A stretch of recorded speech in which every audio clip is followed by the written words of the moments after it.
Frank Thompson is a 29-year-old male that has formed an addiction to Adderall over the course of 5 months. He has been taking Adderall every day before going to work. Due to this addiction, Frank is experiencing difficulties with his work performance, his physical capability, and his mental health. His high-stress career, 12-hour workdays, and ambition for promotion as an investment banker demands absolute commitment and consistent success for identifying and buying company stocks and selling them to make profits for the National Bank. Subsequently, Frank started using Adderall as a stimulant as a means to improve his stamina, concentration, and lower his physical fatigue at work.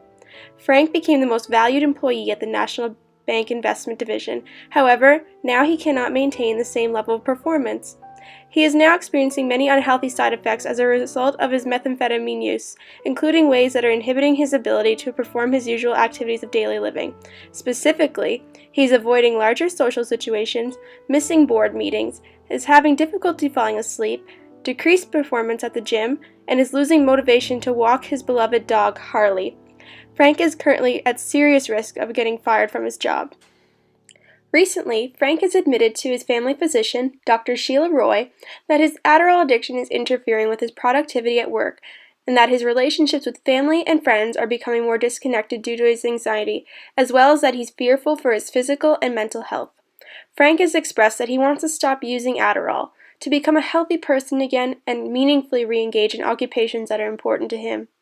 Dr. Roy facilitates a medical intervention for Frank's symptoms, suggesting varying drug rehabilitation programs, and refers him to an occupational therapist. Dr. Roy asks the occupational therapist, Mr. Joe Winters, to identify Frank's occupational performance issues, his occupational-related goals, and to report findings of the alcohol, smoking, and substance involvement screening test. Hey, really nice to see you again. Good to see you. So, how have things been going with you lately? Well, the same as last time, I guess. I'm still having quite a few issues around, like we talked about last time, my drug use, and I'm still worried how it's affecting work. I see, yeah, that was one of the main priorities that we established at our last meeting, is that your Adderall use has really been affecting your performance at work, and it's been really rough on you in other areas of your life. You mentioned that walking your dog, feeling more socially disconnected from your family, and also feeling some anxiety where you can only really function well when you have Adderall. Is that still accurate? Yeah, it is accurate. And I guess too, I'm worried about other people finding out about my Adderall use. So, because I'm worried, I don't want to get fired. I like my job, and I'm kind of looking for a promotion. So I don't want that to affect that at all. And I just don't have the energy and drive to do anything else outside of work, especially without the drug use. I understand. And you've also noted another aspect of your life that you've been, where you've been having some performance issues, was your ability to go to the gym and working out. That's something that's very important to you. Is that accurate? Yeah, it is. I found like I'm losing a little bit of weight still, so, and I don't have the energy to go to the gym, or I don't have the strength I used to. Okay. Well, those are some issues that we can definitely address, and to see how we can work through this together along with me and the healthcare team. I received a referral from your doctor to go over the ASSIST. And the ASSIST is an assessment that detects the use of substances, alcohol, and drugs to help us establish where we can go from here. And it helps us to assess your risk level and also the types of interventions. So if it's okay with you, I'll be administering the ASSIST today, and that'll help us gain better insight into our course. So does that sound okay? Sounds okay, yeah. Okay. The Alcohol, Smoking, and Substance Involvement Screening Test was developed under the advocacy of the World Health Organization by an international group of addiction researchers and clinicians in response to the overwhelming public health burden associated with psychoactive substance use worldwide. It was designed to be used in primary healthcare settings where hazardous and harmful substance use among clients may go undetected or become worse. The ASSIST is an 8-item questionnaire designed to be administered by a health worker to a client using paper and a pencil, and it takes about 5 to 10 minutes to administer. The ASSIST was designed to be culturally neutral, and usable across a variety of cultures and populations to screen for the following substances: tobacco products, alcohol, cannabis, cocaine, amphetamine-type stimulants, sedatives and sleeping pills, hallucinogens, inhalants, opioids, and other drugs. The Assist obtains information from clients about the lifetime use of substances, as well as the use of substances and associated problems over the last 3 months. It can identify a range of problems associated with substance use, including acute intoxication, regular use, dependent use, or high-risk use in addicting behavior.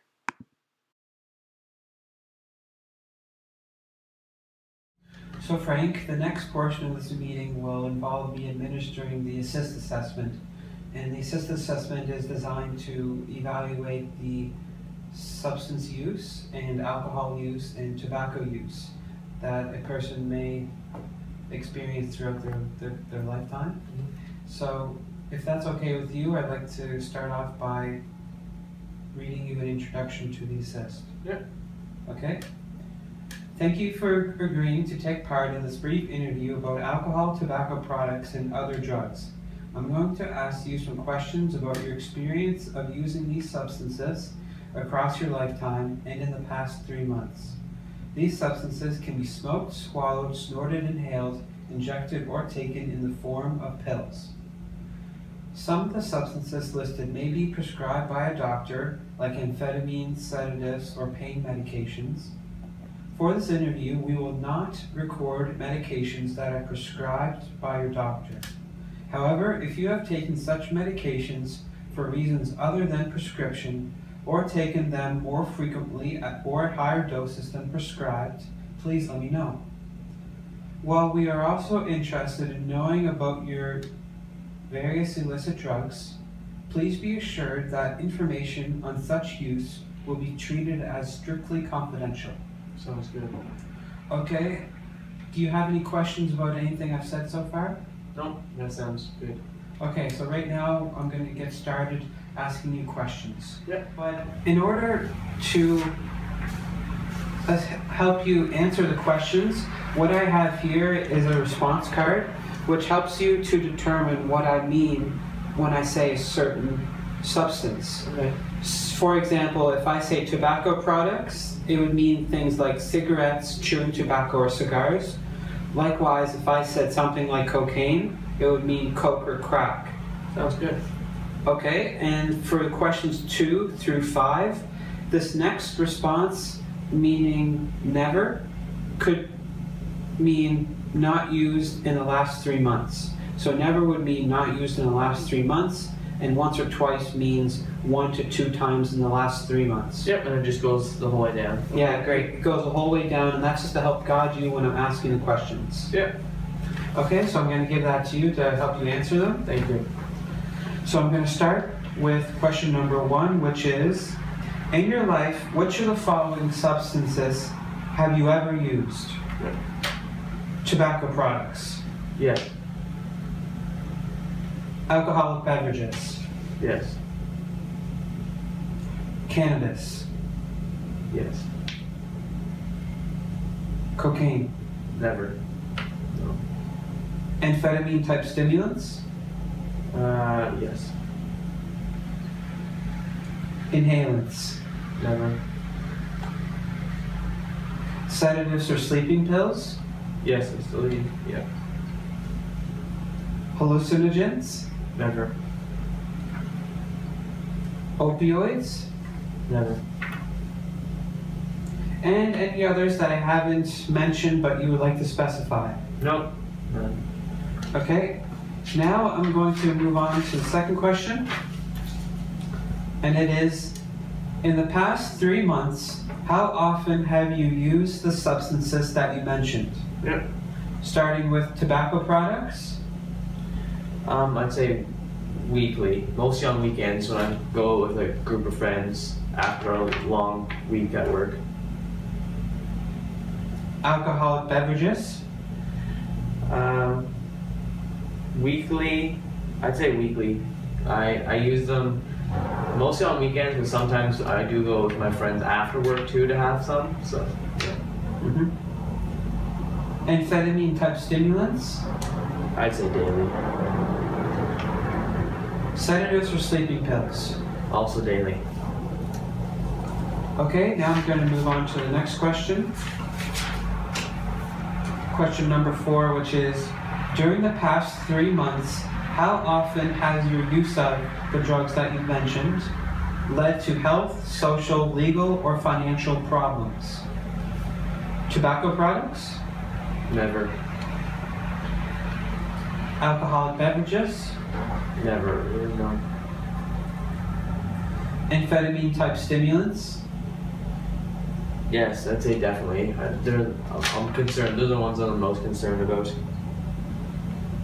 So, yeah. Sedatives or sleeping pills?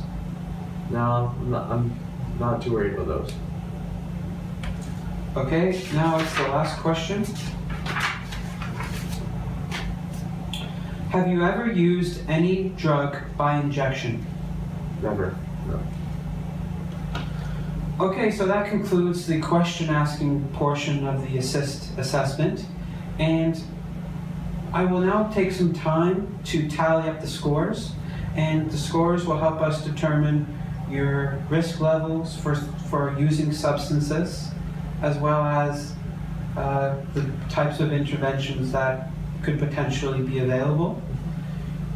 And we can discuss the results of this assessment after I've tallied up the scores, and we can try to address some of the issues and try to help you achieve your goals. Does that sound okay? Sounds good. Okay, so I'm just going to take a few minutes to tally it up. Great.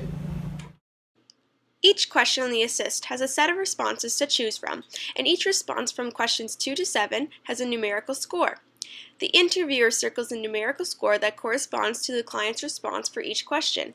At the end of the interview, the scores from questions 2 through 7 are added together across each individual substance, i.e. tobacco, alcohol, cannabis, cocaine, amphetamine-type stimulants, inhalants, sedatives and sleeping pills, hallucinogens, opioids, and other drugs, to produce an assist risk score for each substance.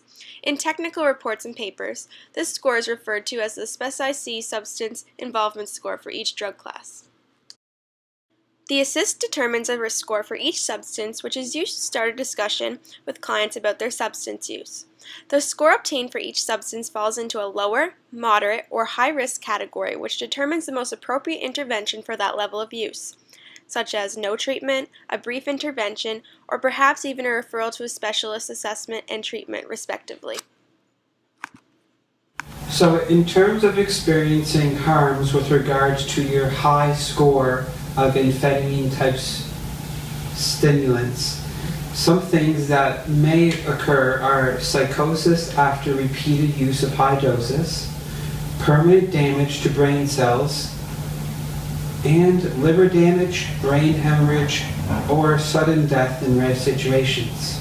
And I realize that these may be some really serious side effects, but I would like to let you know that if you maintain your current use, but you're not there yet, you could experience these high health side effects of Adderall use. Yeah.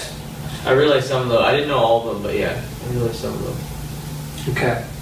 So next we're going to talk about a discussion and get some insight into where to go from here and how to achieve some more of your goals. Great. Do you have any questions for me? No, I guess just what's next? So the next step is for me to get in contact with your family doctor, and your family doctor will send a referral to a specialist. And this specialist will help design and implement an intervention to help address your Adderall use. In terms of myself and my preceptor, we're going to help you to re-engage into activities that are meaningful to you, like the ones that you've mentioned. Okay. That's all the time that we have here. Would you like to set up another appointment? Yeah, that's great. Anytime after work. So. How about next Tuesday at 6 o'clock? Yeah, that sounds great. Yeah, I can come here right from there. Is there anything else? Do you have any questions? No, everything sounds good. Okay. If you feel safe and comfortable with ending the session today, that's all I have. Great. Well, it's been really nice, and thank you for your time. Yeah, see you next week. See you next week.